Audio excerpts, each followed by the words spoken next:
Aku tidak menyangka putri negeri kita begitu kejam. Aku merasa sedih sebagai rakyat. Feng Jingyu dipenuhi duka dan amarah. Kau seorang putri. Kau punya kekuatan besar. Kau bilang ingin menghukumku. Aku rakyat jelata. Beraninya kau melawan. Oh, tarian kecil. Aku tidak bisa menemanimu lagi. Jaga dirimu baik-baik. Di masa depan, kita harus ingat bahwa jika kita melihat putri atau putri kerajaan, kita harus bersembunyi sejauh mungkin. Kita, rakyat biasa, tidak akan bisa menyelamatkan mereka. Feng Qingwu terkejut dan menggenggam tangan Feng Qingwu, seolah ingin mengucapkan selamat tinggal. Feng Qingwu benar-benar bingung. Dong Fang Yun mendengarkan. Wajahnya semakin merah. Dia tidak tahan lagi mendengarkan. Dia berkata, baiklah, baiklah, aku tidak akan menghukummu, oke. Sepertinya keluarga kerajaan kita seperti serigala, harimau, dan macan tutul yang kaya.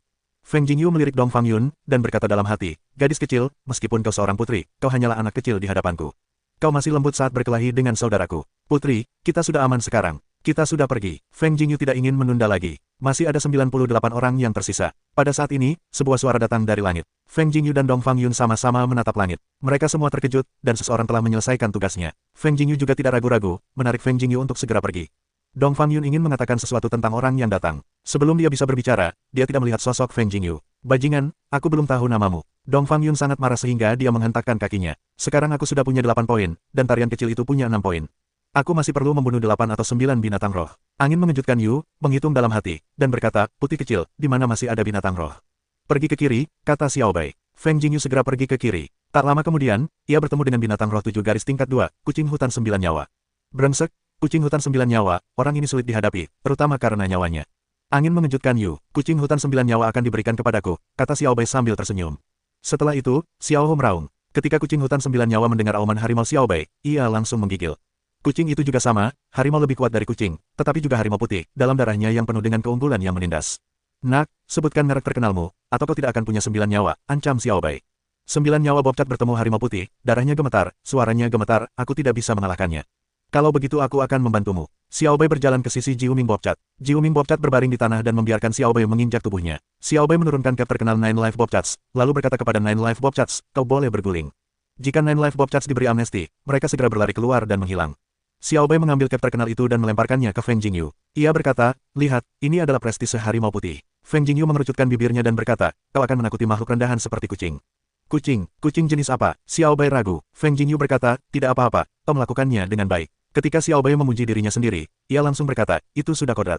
Aku tidak ingin melihat siapa diriku. Di mana binatang buas? Tanya Feng Jingyu. Setelah dipuji, Xiao Bai tersadar, dan segera merasakan roh dari binatang buas itu.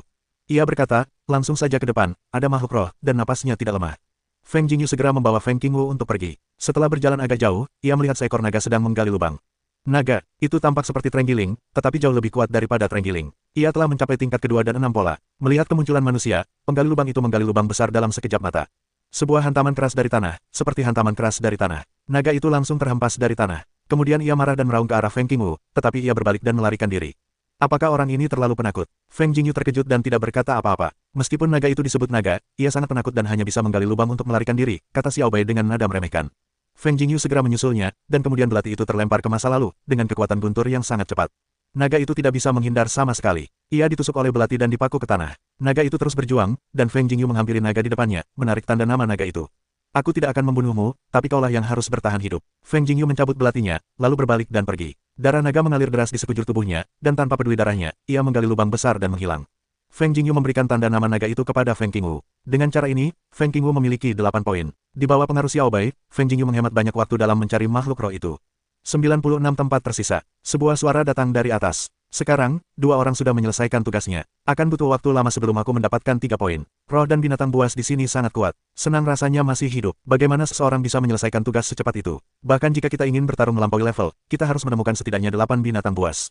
Di pegunungan Lingqi, banyak orang merasa luar biasa. Kecepatan pencarian binatang buas terlalu cepat. Masih ada 95 tempat tersisa. Masih ada 94 tempat tersisa. Petik 2, petik 2. Tersisa 85 tempat. Siaran terus-menerus tentang situasi di dataran tinggi, kepada orang lain yang tidak menyelesaikan tugas dengan tekanan besar. Jumlah tempat terus berkurang, dan laju pengurangannya sangat cepat. Poinnya 14, dan tarian kecil itu punya 13 poin. Masih sedikit kurang. Feng Jingyu baru saja membunuh seekor binatang buas yang levelnya lebih tinggi darinya dan mendapat 2 poin. Feng Jingyu kemudian memberikan merek terkenal di tangannya kepada tarian Feng Qing, yang ternyata kurang bagus. Xiao Bai, cari binatang buas lain, dan kau bisa membiarkan Xiao pergi dulu, kata Feng Jingyu. Di sebelah kiri, Xiao Bai berbaring malas di bahu Feng Jingyu. Feng Jingyu segera berlari ke kiri dan tak lama kemudian melihat seekor macan tutul bergaris 9 sedang mencari makan. Macan tutul bergaris 9 itu tampak bersemangat ketika melihat manusia itu, seolah-olah telah melihat makanan lezat. Kekuatan macan tutul naga berpola 9 itu telah mencapai tingkat kedua dan 5 pola, yang lebih tinggi dari ranah tarian Feng Jing. Feng Jingyu melihat macan tutul naga berpola 9 itu datang ke arahnya, lalu melompat ke depan. Begitu ia membuka mulutnya, ia melayangkan tinjunya dan membunuhnya. Bang! Tubuh macan tutul berpola 9 itu terpental dan jatuh terbanting ke tanah. Ia memuntahkan darah dari sudut mulutnya dan tewas dalam satu pukulan. Feng Jingyu merobek merek terkenal macan tutul naga berpola 9 itu, lalu memberikannya kepada Feng Qingwu. Ia berkata, waktumu 15 menit. Sekarang tinggalkan Gunung Lingqi. Aku akan segera menemuimu. Saudara Jingyu, aku akan menemanimu, kata Feng Qingwu. Feng Jingyu berkata, aku masih kurang 1 poin. Tidak masalah, sebentar lagi akan baik-baik saja. Kalau terjadi apa-apa, aku tidak bisa melindungimu. Apa yang bisa kulakukan? Feng Qingwu berkata, tidak apa-apa. Xiao Bai, suruh Xiao Wu ke pintu masuk, kata Feng Jingyu. Xiao Bai berlari ke bahu Feng Qingwu, lalu berkata, kalau begitu aku akan menunggumu di pintu masuk. Hati-hati, Feng Jingyu menasihati. Baiklah, Xiao Bai mengangguk. Feng Qingwu tidak mau melihat Feng Jingyu, lalu berbalik dan pergi. Feng Jingyu menyaksikan tarian angin jernih menghilang, ini hanya memuntahkan isi perutnya, masih ada puluhan tempat tersisa, jangan terlalu cemas. Tersisa 53 tempat. Titik, tersisa 49 tempat. Semakin sedikit tempat yang tersisa, tetapi masih banyak orang di pegunungan. Feng Jingyu sedang berjalan di pegunungan dan perlahan mencari binatang roh. Sekarang ia hanya perlu membunuh binatang roh yang setingkat dengannya. Tidak sulit, raungan. Feng Jingyu mendengar raungan datang dari depan. Suaranya memekakkan telinga. Dengan kekuatan yang dahsyat, ia jelas merupakan binatang roh yang kuat. Feng Jingyu dengan penasaran berjalan melewati hutan, melihat seekor beruang iblis api raksasa mengayunkan cakarnya, terus-menerus menyerang seorang gadis. Angin mengejutkan Yu saat melihat gadis muda itu, matanya melebar sesaat, sosok ini benar-benar terlalu familiar. Perhatikan yang mulia, putri. Dongfang Yu berteriak dengan tergesa-gesa, tetapi tubuhnya terluka, jadi ia hanya bisa menonton. Feng Jingyu melihat Dongfang Yu, sedikit terkejut, lalu menatap Long Zichen. Long Zichen masih berjuang melawan beruang iblis api, yang sebanding dengan 9 tingkat alam lintai. Hampir mustahil untuk menang, dan sungguh menyenangkan bisa bertahan. Feng Jingyu juga tidak langsung menyerah, tetapi terus mengamati. Bagi Long Zichen, ini juga merupakan kesempatan pengalaman yang sangat bagus, hanya dalam hal ini, potensi tak terbatas dapat distimulasi. Semua metode Long Zichen ditampilkan. Bulu beruang iblis api berwarna merah, seperti api. Terlebih lagi, cakar beruang dapat memadamkan api untuk menyerang. Ia adalah sejenis binatang roh khusus. Secara umum, serangan binatang roh sangat sederhana. Mustahil bagi binatang roh tingkat rendah untuk memiliki kemampuan roh. Oleh karena itu, sangat jarang untuk dapat memadamkan api. Sekelompok api ditembakkan oleh beruang iblis api, dan menuju ke arah Long Zichen. Api yang kuat itu, setelah terkontaminasi, akan segera terbakar menjadi abu. Tubuh Long Zichen terus-menerus mundur, mulai jatuh ke dalam keadaan pasif. Alisnya menegang, ini adalah krisis terbesar yang dihadapinya sejak memasuki pegunungan Lingqi. Long Zichen akan menahan operasi Jue secara ekstrim, lalu meraung pisau angin. Setelah beberapa saat, udara mengembun menjadi pisau dan bila angin yang tak terlihat, dan membunuh beruang ke arah iblis api. Meskipun beruang iblis api tidak dapat melihat bila angin, ia masih dapat mencium bau bahaya. Ia menepuk-nepuk tangannya terus-menerus, dan api keluar berkelompok dan bertabrakan dengan bila angin. Bila angin terlalu banyak. Meskipun serangan api beruang iblis api cepat, ia tidak dapat sepenuhnya menahan semua bila angin. Bila pedang Yu Feng menebas tubuh beruang iblis api, lapisan aura muncul di tubuh beruang iblis api untuk menahan serangan bila angin tersebut. Serangan bila angin sangat mendominasi. Ia langsung menembus lapisan pelindung aura beruang iblis api, meninggalkan bekas darah di tubuh beruang iblis api. Beruang iblis api meraung dan menjadi sangat ganas dan bahkan lebih gila. Kecepatan serangan telapak tangan semakin cepat, dan api menjadi sangat pekat. Long Zichen melihat begitu banyak api yang menyerbu, ekspresi wajahnya berubah drastis, tubuhnya cepat mundur. Bayangan angin dalam, rumus meteorologi, juga merupakan metode tubuh. Tubuhnya mengikuti arah angin, dan kecepatannya sangat dahsyat, yang sulit ditangkap seperti angin. Long Zichen mengandalkan kecepatan tersebut untuk menghindari serangan api, tetapi tetap saja sangat melelahkan, dan bisa saja terkena api kapan saja. Ketika Feng Jingyu melihat situasi seperti itu, ia tahu bahwa Long Zichen sudah lama tak mampu menahannya. Tubuhnya melesat keluar dalam sekejap, lalu muncul di hadapan Long Zichen. Seluruh tubuhnya dipenuhi aura yang mendominasi, dan buntur menyambar, tinjunya beradu dengan api. Satu pukulan jatuh, api tiba-tiba meledak, dan angin Jingyu terus-menerus menepalkan tinjunya, membentuk kumpulan api yang siap berkobar. Long Zichen melihat sesosok di depannya. Awalnya, ia terkejut, lalu pupil matanya mengecil. Sosok ini, kau, Long Zichen kehilangan suaranya, bersembunyi di belakangku. Feng Jingyu tidak menoleh ke belakang. Nada suaranya sangat tegas dan mendominasi. Long Zichen mendengar ini, meskipun hatinya sangat tidak puas, tetapi tidak membantah, dan dengan jujur bersembunyi di balik Feng Jingyu. Tak jauh dari sana, Dongfang Yu yang terluka melihat Feng Jingyu tiba-tiba muncul, tetapi juga tertegun sejenak. Kemudian, melihat ekspresi Long Zichen, sepertinya mereka berdua saling kenal. Orang ini menggunakan teknik spiritual atribut guntur. Dia seharusnya murid sekte guntur dewa. Bagaimana mereka bisa saling kenal? Dongfang Yu sangat bingung. Feng Jingyu memblokir semua api dari beruang iblis api, lalu berbalik dan menarik Long Zichen kembali dengan cepat. Sekarang, dia tidak akan membunuh beruang iblis api, tetapi selama Long Zichen bisa diselamatkan. Adapun Dongfang Yu yang terluka, itu tidak ada hubungannya dengan dirinya. Lagi pula, dia tidak mengenal Dongfang Yu. Dongfang Yu menatap Feng Jingyu yang hendak membawa Long Zichen pergi, wajahnya berubah, lalu pada saat yang sama mundur dengan cepat. Beruang iblis api mengejar Feng Jingyu dengan panik, tetapi kecepatannya jauh berbeda. Dalam waktu singkat, beruang iblis api kehilangan jejak Feng Jingyu. Feng Jingyu mengejutkan Yu dan membawa Long Zichen untuk melepaskan diri dari beruang iblis api, lalu berhenti di sebuah hutan bambu. Mereka saling memandang dan tidak berbicara. Kudengar ada utusan yang datang dari Kekaisaran Garo, tapi aku tidak menyangka itu kau, kata Feng Jingyu pertama. Kenapa, kau tidak berharap itu aku? Long Zichen menatap Feng Jingyu. Feng Jingyu mengejutkan Yu, tiba-tiba menarik tangan Long Zichen, lalu dengan lembut menariknya, memanfaatkan situasi untuk memeluk Long Zichen, sebuah tangan untuk merangkul pinggang ramping Long Zichen. Long Zichen memeluk Feng Jingyu, tiba-tiba gerakannya mengejutkan Yu, membuatnya panik. Apa yang kau lakukan? Aku putri kekaisaran. Kau, Long Zichen belum selesai bicara, Feng Jingyu mengatupkan bibirnya. Long Zichen membelalakkan matanya lebar-lebar, tetapi melihat Feng Jingyu memejamkan mata, Long Zichen entah kenapa juga ikut memejamkan mata, lalu mendongak. Sesaat kemudian, Feng Jingyu mengendurkan bibirnya, dan ujung hidungnya hampir menyatu.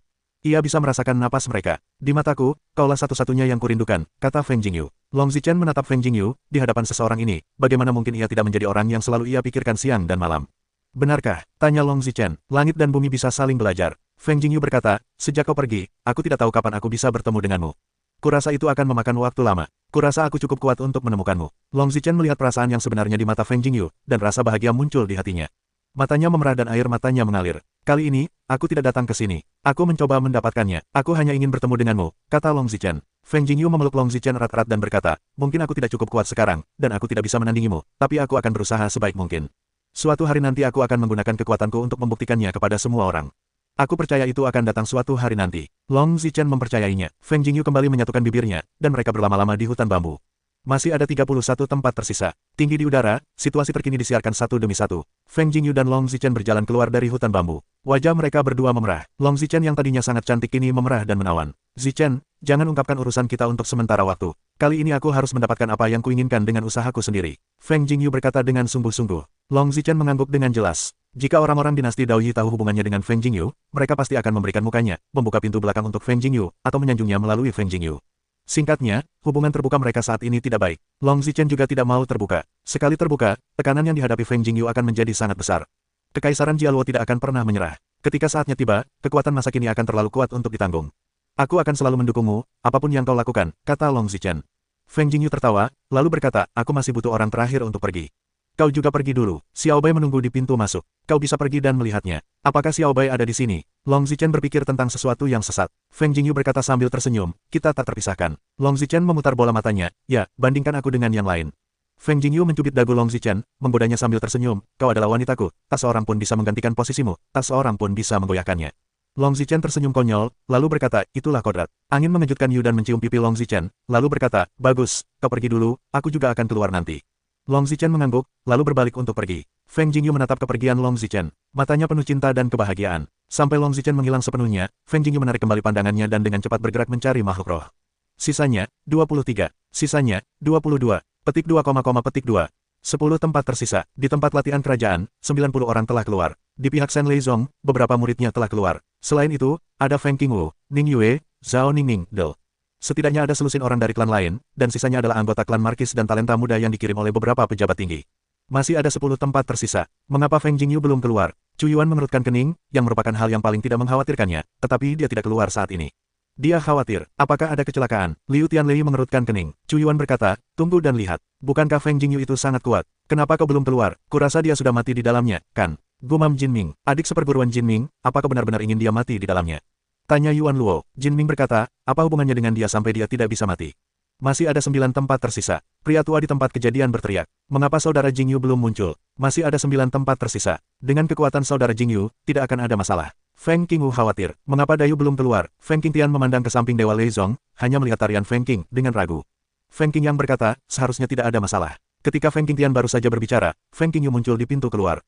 Saudara Jingyu keluar. Aku tahu saudara Jingyu akan baik-baik saja. Feng Qingyu menari dengan gembira. Orang ini baru muncul di menit terakhir. Ada masalah apa? Chu Yuan melihat Feng Qingyu keluar, dan batu yang menggantung di hatinya akhirnya terlepas. Feng Jingyu pergi menemui pria tua itu dan memberikan semua merek terkenal kepadanya. Setelah memeriksa, dia berkata, pada akhirnya masih ada 8 tempat tersisa.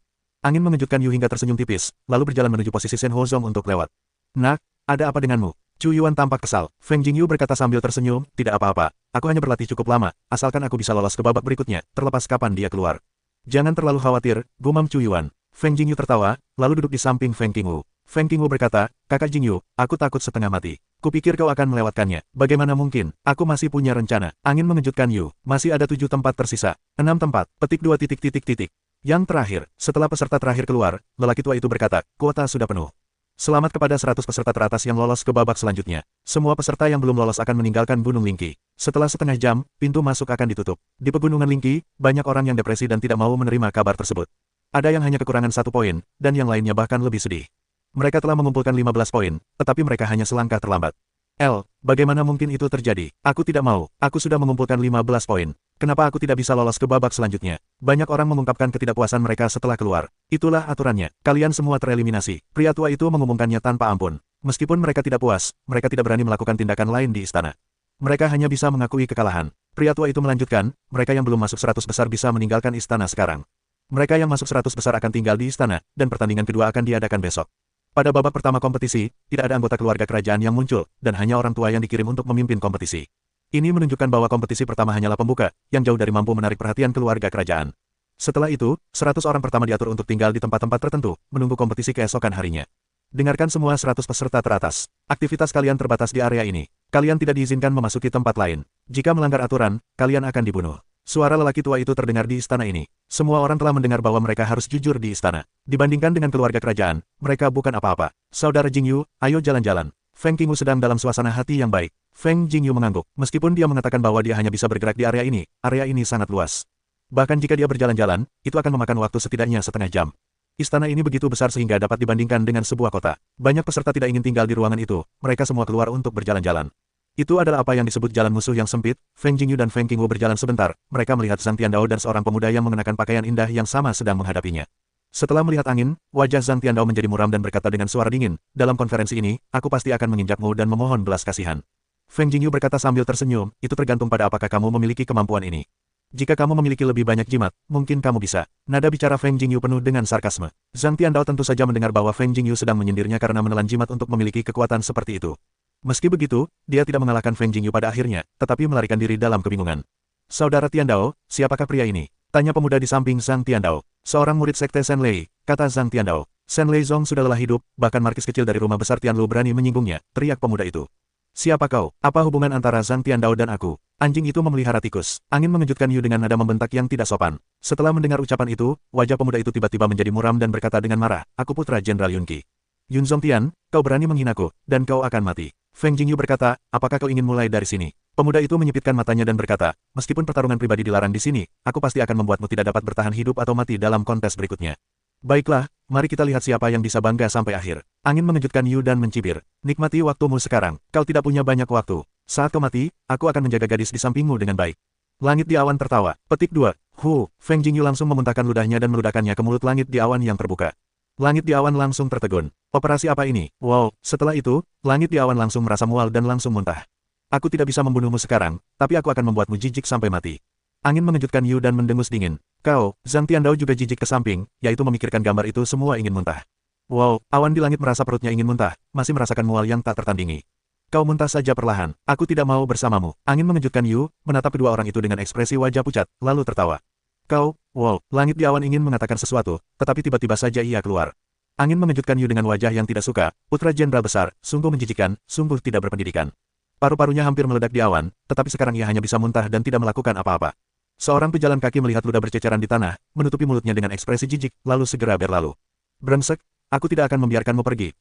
Raungan dan ludah awan neutron bercampur aduk. Perut Win Qingwu juga sedikit tidak nyaman, ia menahan diri untuk tidak muntah. Saudara Jingyu, ini menjijikkan. Win Qingwu bergumam. Feng Jingyu berkata sambil tersenyum, untuk menghadapi senjata bermoncong seperti ini, kita harus menggunakan metode ini, yang jauh lebih cepat daripada menghajar mereka. Feng Qingwu memutar matanya dan berkata, ini menjijikkan. Jangan pedulikan prosesnya, lihat saja hasilnya. Angin mengejutkan Yu, lalu ia tertawa. Kemudian, muntahan Yun Zongtian dan Zhang Tiandao di depan umum segera menyebar, dan banyak orang membicarakannya, itu menjijikkan. Zhang Tiandao dan Yun Zongtian sudah muntah selama 1 jam, tetapi mereka masih merasa mual. Mereka tidak berani makan apapun. Mereka akan muntah setelah makan. Selain mendengar kata-kata itu, ia sangat marah dan mengancam akan membiarkan Feng Jingyu mati dalam rapat. Putra Feng Jingyu benar-benar membuat masalah kemanapun ia pergi. Ia benar-benar tidak tahu apa yang ia pikirkan. Pertama ia menyinggung keluarga Dasima, dan sekarang ia menyinggung keluarga Tianlu Markis dan keluarga jenderal. Ia bunuh diri. Chu Yuan tidak memiliki saluran pernapasan yang baik. Anak ini punya kepribadiannya sendiri. Seorang biksu yang tidak berani membuat masalah bukanlah biksu yang baik. Liu Tianlei tertawa. Chu Yuan berkata, saya khawatir dia akan membuat terlalu banyak masalah, dan kita tidak akan bisa mengakhirinya saat itu. Lagi pula, kita hanyalah sebuah klan, dan jabatan jenderal dapat sepenuhnya menekan kita. Liu Tianlei berkata, kamu tidak bisa diganggu begitu saja. Sebagai seorang biksu, kamu harus selalu punya sifat pemarah. Apa gunanya hidup kalau dibiarkan begitu saja? Sepertinya aku sudah sangat tua. Banyak hal yang agak berpandangan ke depan dan berpikir mundur, tapi tidak baik terlalu banyak berpikir, kata Chu Yuan. Sungguh mengagumkan bahwa ketiga tetua berdedikasi untuk kelangsungan hidup klan. Liu Tianlei berkata, aku harus pergi menemui anak itu dan memberitahunya untuk tidak terlalu keras. Chu Yuan masih khawatir, dan ia bergegas mencari Feng Jingyu. Anak dari Sekte Shenlei itu benar-benar keterlaluan. Kali ini, kita tidak bisa melepaskannya begitu saja. Seorang murid Sekte berani bertindak gegabah di depan kita. Apa kau tidak ingin membuat orang tertawa? Bagaimana aku bisa tetap tinggal di kota kekaisaran di masa depan? Kata Yun Tiandao dengan marah. Jinghao, sepertinya kau ingin menangkap anak ini sebelumnya. Tanya Zhang Tiandao. Jinghao mengangguk dan berkata, aku curiga dia ada hubungannya dengan pembunuhan Sun Yao, tapi dia dihalangi oleh Putri Ning Yue, jadi aku tidak mencarinya lagi. Apakah kau punya bukti bahwa anak itu membunuh Sun Yao? Tanya langit di antara awan. Tidak, hanya dugaan. Terlebih lagi, ada Putri Ning Yue sebagai perisai. Kemana kita berani memindahkannya dengan mudah, kata Jinghao. Pokoknya, dalam pertandingan besok, kita tidak boleh melepaskan anak itu. Zhang Tiandao mendengus dingin. Kudengar kau tidak mendapatkan keuntungan apapun di tangannya. Kekuatan macam apa orang itu? Tanya Jinghao penasaran. Hari ini, setelah menelan jimat itu, kekuatanku meningkat pesat, tetapi hasilnya masih belum mampu mengalahkan anak itu. Anak itu sangat jahat. Konon ia adalah murid Sekte Shenlei, tetapi kemampuannya tidak sama dengan Sekte Shenlei, dan kemampuan spiritualnya sangat kuat, kata Zhang Tiandao. Jinghao mengerutkan kening dan berkata, hanya ada 2 jenis keterampilan spiritual Sekte Shenlei, paling banyak 3. Kekuatannya tidak akan pernah terlalu kuat. Sepertinya orang itu punya beberapa masalah. Dia akan tahu jika dia mencobanya besok. Kekuatanmu telah mencapai level 8 lintai. Jika kau berusaha sebaik mungkin, kau bisa bertarung dengan level 9 lintai. Seharusnya tidak ada masalah dalam menghadapi anak itu, kata Zhang Tiandao. Jinghao berkata, ada banyak ahli yang berpartisipasi dalam konferensi ini. Beberapa murid Sekte Sidong juga memiliki kekuatan level 8 dan level 7 lintai. Mereka semua telah menyimpan kekuatan mereka dan ingin tampil baik di konferensi ini. Siapa yang tidak ingin terbang ke langit, inilah kesempatannya. Selama kita tidak mau merosot, kita tidak akan kesulitan mewarisi dan menggantikan keluarga kita. Kata langit di awan, jangan gegabah, atau kau akan segera digantikan. Jinghao berkata, meskipun kita punya identitas itu diberikan oleh keluarga kerajaan. Segala sesuatunya adalah keputusan akhir keluarga kerajaan. Jadi, jika tidak kuat, warisan tidak dapat digantikan. Di kamar Feng Jingyu, Chu Yuan duduk di kursi dengan wajah datar, menatap Feng Jingyu. Feng Jingyu berkata sambil tersenyum, ketika tetua datang mencari murid begitu terlambat, tetapi ada hal penting. Chu Yuan bergumam, apakah kamu sedikit sombong akhir-akhir ini? Kamu tidak tahu siapa dirimu. Apa yang dikatakan ketiga tetua? Aku tidak sombong. Feng Jingyu berkata dengan wajah polos. Kamu telah menyebabkan banyak masalah ketika datang ke kota kekaisaran akhir-akhir ini. Sekarang kamu telah memprovokasi Markis Tianlu, putra Jenderal Yunqi. Kamu akan mati, kata Chu Yuan. Feng Jingyu mendengar kata-kata itu dan berkata sambil tersenyum, orang lain akan menunggangi kepalaku. Aku tidak bisa membiarkan mereka buang air besar dan buang air kecil di kepalaku, kan? Itu tidak berdarah. Jika kau mati seperti ini, kau akan membawa masalah bagi dirimu sendiri. Kekuatan di balik orang-orang ini bukanlah sesuatu yang dapat diprovokasi oleh Dewa Leizong. Bahkan jika kau memiliki Putri Chong Yue untuk mendukungmu, kau tidak boleh terlalu lancang, kata Chu Yuan. Feng Jingyu berkata, tiga tetua, jangan khawatir. Aku bijaksana dan tidak akan menyusahkan Dewa Leizong. Kalian harus memikirkan masa depan kalian sendiri. Tujuan datang ke sini untuk menghadiri konferensi adalah agar dapat menonjol di konferensi dan memiliki kesempatan untuk menjadi Perdana Menteri di masa depan.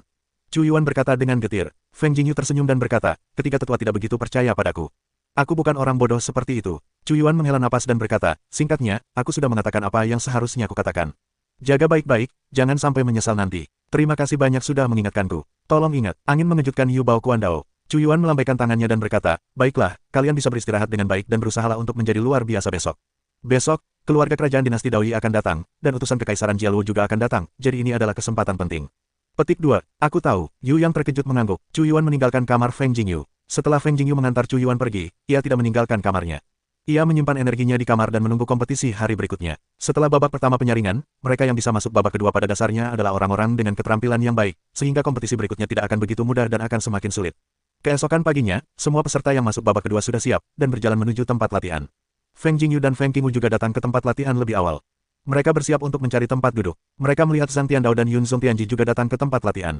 Mereka saling memandang dan melihat bahwa Zhang Tiandao dan mata langit di awan sama-sama bisa menyemburkan api. Feng Jingyu tersenyum kecil, senyumnya penuh makna. Kami tidak akan pernah melepaskanmu hari ini. Zhang Tiandao berjalan ke arah Feng Jingyu di depannya, dan berkata dengan dingin. Feng Jingyu berkata sambil tersenyum, benarkah? Aku menantikan kalimat, melawan kami, kau akan mati tanpa tahu caranya. Langit di balik awan mendengus. Feng Jingyu tertawa dan meludah. Langit di balik awan membiru dan ingin menghancurkan Feng Jingyu sekarang juga. Jinghao menghampiri Feng Jingyu, menatap Feng Jingyu, dan berkata, aku juga penasaran denganmu. Apakah kita saling kenal? Feng Jingyu menatap Jinghao dan merasa aura Jinghao benar-benar berbeda. Dia pasti lawan yang tangguh. Aku adalah komandan benteng ini. Jinghao berkata, angin mengejutkan Yu saat mendengar ucapan itu, lalu ia mengerti, sebelum itu seorang wakil komandan Dai adalah orang di depannya. Dia benar-benar muda dan menjanjikan. Di usia ini, akulah yang akan menjadi komandan. Angin mengejutkan Yu dan memujinya. Kau juga sangat hebat, kau sudah remaja, jadi aku tak sabar untuk bertarung denganmu. Jinghao berkata, jika ada kesempatan, mari kita bertukar cerita. Angin mengejutkan Yu sambil tersenyum. Jinghao berbalik untuk pergi. Feng Jingyu masih tersenyum dan menghadapi lawan yang tangguh. Baginya, ini adalah hal yang sangat membahagiakan. 100 peserta datang ke tempat latihan satu demi satu. Sudah ada 3 arena di lapangan latihan. Sepertinya akan ada pertarungan di arena tantangan. Yang Mulia Pangeran telah tiba, Pangeran kedua telah tiba, dan Putri Nanyang telah tiba. Pada saat ini, seorang Kasim berseru dengan suara melengking. Putri Xiang dari Kekaisaran Jialuo telah tiba. Dengan suara melengking para Kasim, sekelompok pemuda dan pemudi berpakaian indah keluar. Di belakang para pemuda dan pemudi ini, ada juga beberapa menteri tua dari dinasti Kekaisaran. Semua orang di tempat kejadian berdiri. Pemimpinnya adalah Long Zichen, diikuti oleh seorang pemuda di belakangnya. Kemudian adalah Pangeran Dongfang dari dinasti Daoi. Setelah Dongfang Tian adalah Pangeran kedua Dongfang Yu, dan kemudian Putri Nanyang. Setelah itu, Perdana Menteri dinasti Daoi, Dasima, dan pejabat penting lainnya menyusul.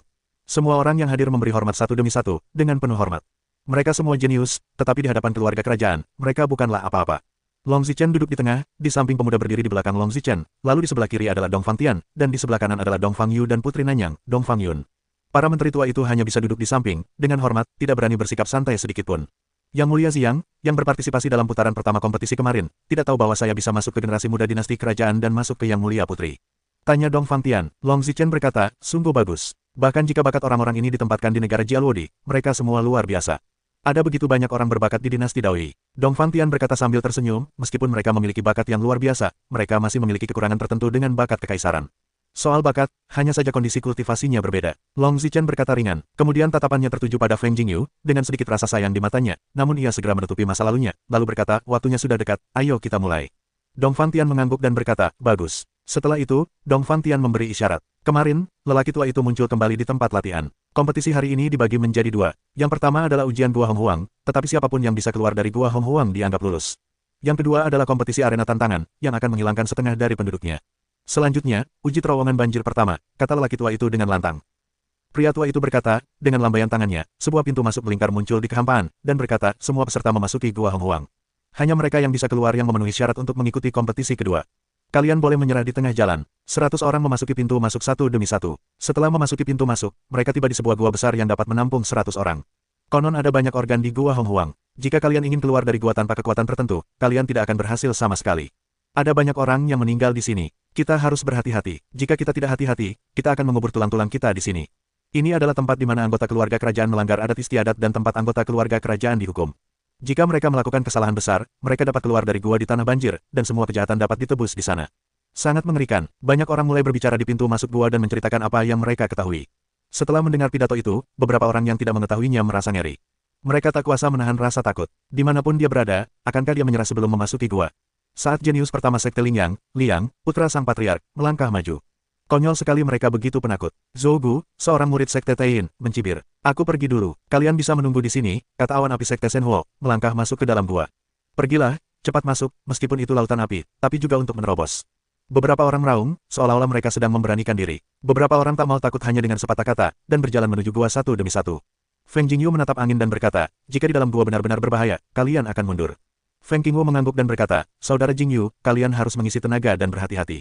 Mereka berjalan masuk ke dalam gua bersama. Tak lama setelah memasuki gua, mereka mendengar teriakan dari depan. Di dalam sangat berbahaya. Baru saja seorang murid tingkat 6 Lingtai dari sekte Taiyin terbunuh oleh mekanisme di dalam gua, dan tidak ada tempat untuk melarikan diri.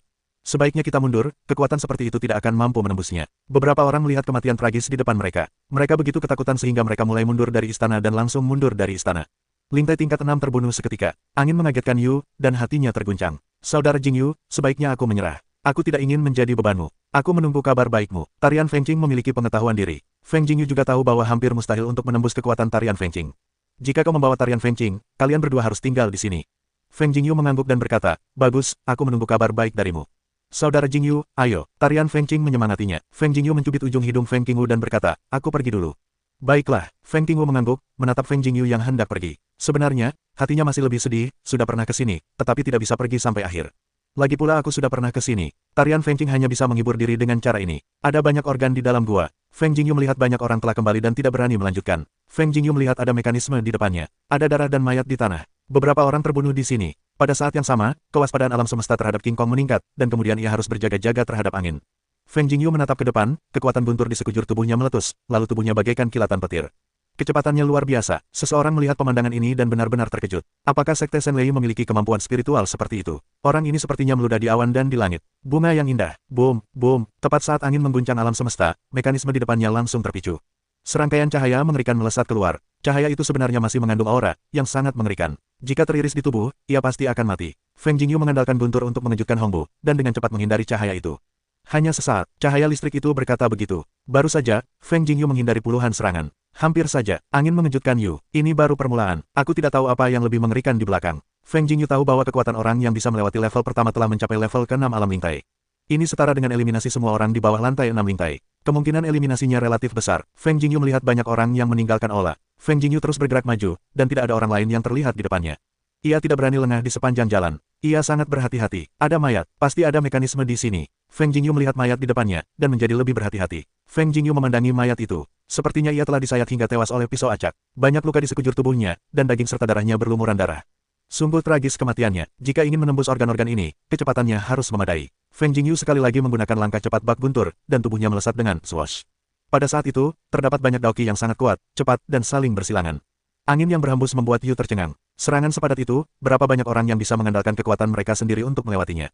Tempat aneh ini telah menjadi tempat penebusan dosa bagi para bangsawan yang telah melakukan kejahatan besar. Jika mereka lengah, mereka akan terkubur sepenuhnya di dalamnya. Angin yang berhembus mengagetkan Yu, dan hatinya terguncang. Tubuhnya bergerak cepat dan terus-menerus. Meski begitu, ia tak mampu menahan semua serangan itu. Tubuhnya juga terkena daoki. Untungnya, ia dilindungi oleh tubuh Vajra. Setelah tubuhnya dilindungi oleh lapisan pelindung, ia menahan sebagian kekuatannya, tetapi masih meninggalkan noda darah di tubuhnya. Untungnya, kecepatan Feng Jingyu cukup cepat. Semua itu hanya menghapus masa lalu, jadi pada dasarnya itu adalah luka daging dan kulit. Kali ini sungguh menakjubkan. Jika kau sedikit ceroboh, kau akan dicincang sampai mati. Setelah Feng Jingyu bergegas melewatinya, ia menarik napas panjang dan berkata, dengan kecepatanku, aku tidak bisa kabur sepenuhnya. Bagaimana orang-orang di depanku bisa kabur? Apakah ada senjata ajaib? Feng Jingyu terus berjalan mendahului. Gua-gua itu ditutupi bebatuan tajam, dan bentuk lahan seluruh gua telah banyak berubah. Saat ini, di antara bebatuan aneh itu, beberapa orang berlarian di dalamnya. Sepertinya mereka tersesat dan tidak dapat menemukan arah untuk keluar. Apakah ada formasi di sini? Feng Jingyu mengerutkan kening, ia jelas melihat pintu keluar ada di depannya, tetapi mengapa orang-orang itu tidak bisa lewat? Feng Jingyu tidak terburu-buru menabrak bebatuan aneh itu, tetapi mengamati situasinya. Ia mengamati bahwa beberapa bebatuan aneh mengalami perubahan yang sangat halus secara tidak sengaja. Perubahan ini membuat seluruh rute berubah drastis dalam sekejap. Ada perasaan seperti berada di dalam permainan. Setelah mengamati sebentar, Feng Jingyu tampaknya memahami sesuatu. Ia mulai menggambar beberapa garis di tanah. Garis-garis ini adalah rute untuk keluar dari bebatuan aneh itu. Feng Jingyu menuliskannya, rute di dalam hatinya, lalu ia memasuki batu aneh itu dan berjalan mengikuti rute yang baru saja digambar. Ia melihat beberapa batu aneh bergerak sedikit, tetapi ia mengabaikannya dan terus berjalan di sepanjang rute semula. Akhirnya, Feng Jingyu bergegas keluar. Namun, saat ia keluar, banyak anak panah dan bulu melesat ke arahnya. Mereka padat dan penuh aura. Mereka kuat. Feng Jingyu memegang pedang panjang, mengayunkan pedang itu untuk menebas satu persatu.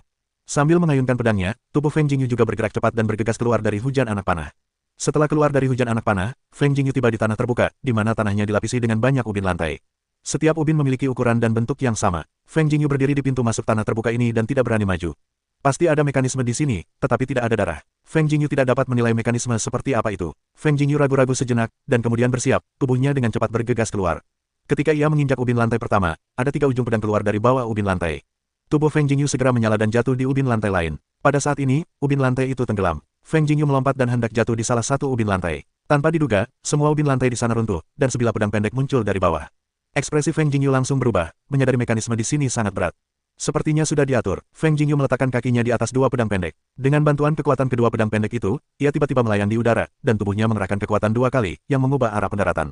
Saat mendarat, Feng Jingyu siap menerima serangan mekanisme tersebut. Namun, setelah jatuh, tidak ada perubahan pada ubin lantai. Angin mengagetkan Yu dengan suara, "Yi," dan kemudian beberapa kecelakaan. Tanah ternyata aman. Dengan cara ini, ada ubin lantai yang bisa diinjak. Selama kau menginjak ubin yang tepat, kau tidak akan diserang. Feng Jingyu langsung mengerti. Namun, ubin lantai itu aman. Entahlah, aku tidak bisa menebaknya dengan keberuntungan. Feng Jingyu menoleh ke belakang dan melihat di mana ia baru saja menginjak.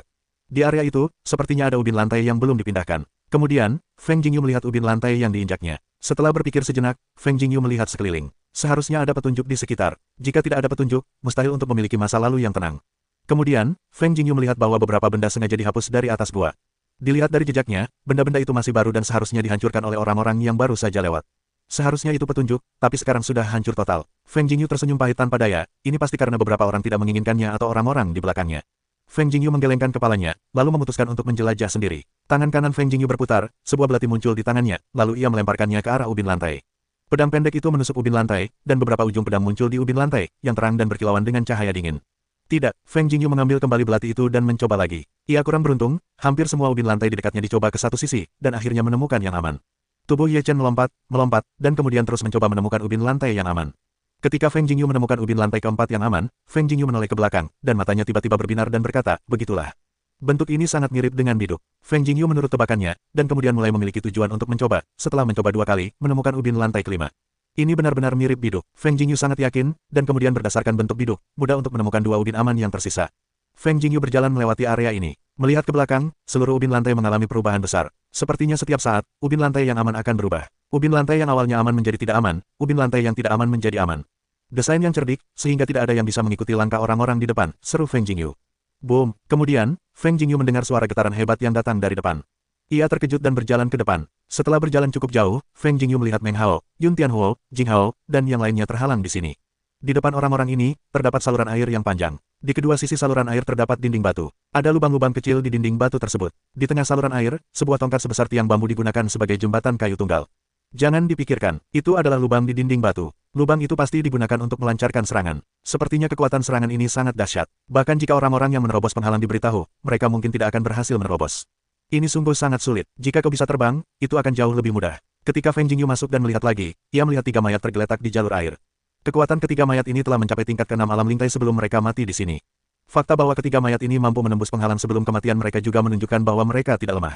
Karena itu, Meng Hao dan Jing Hao tidak berani bertindak gegabah. Kakak, Feng Jingyu berjalan ke arah Meng Hao di depan. Meng Hao berkata, jalan ini tidak mudah untuk dilalui. Feng Jingyu berkata, apakah kau melihat adegan kematian mereka barusan? Meng Hao menggelengkan kepala, aku tidak tahu, jadi aku tidak bisa. Wah, kau hebat sekali, ya. Kenapa kau tidak mencoba saja? Jika kau lulus, kau akan memiliki kemampuan yang hebat. Jika kau mati, kau akan dianggap berkontribusi pada kami. Langit dingin di antara awan dan berkata sambil tersenyum. Feng Jingyu berkata, kekuatan jenderal kecil juga sangat kuat. Aku bukan lawan jenderal kecil. Kurasa jika jenderal kecil bergerak, dia pasti bisa menerjang dalam satu gerakan. Jangan menyanjungku, tidak bisakah kau lulus? Langit di antara awan bergumam. Feng Jingyu berkata, aku masih ingin hidup beberapa tahun lagi, aku tidak akan lulus untuk saat ini, kumohon. Wajah langit di antara awan tenggelam, dan berkata, brengsek, kau mencari kematian.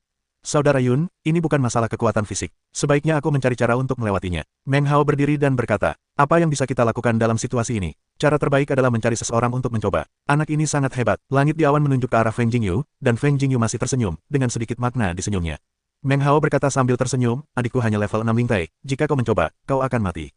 Mungkin dia akan mati, tanya langit di awan, jika kalian semua memberikannya kepadaku, aku tidak sopan. Feng Jingyu berdiri sambil tersenyum dan berjalan ke sisi jalur air. Apakah kau punya rencana? Awan di langit tersenyum dingin. Feng Jingyu melirik ke arah langit di awan, mengabaikannya, dan terus mengamati situasi lubang di lengannya.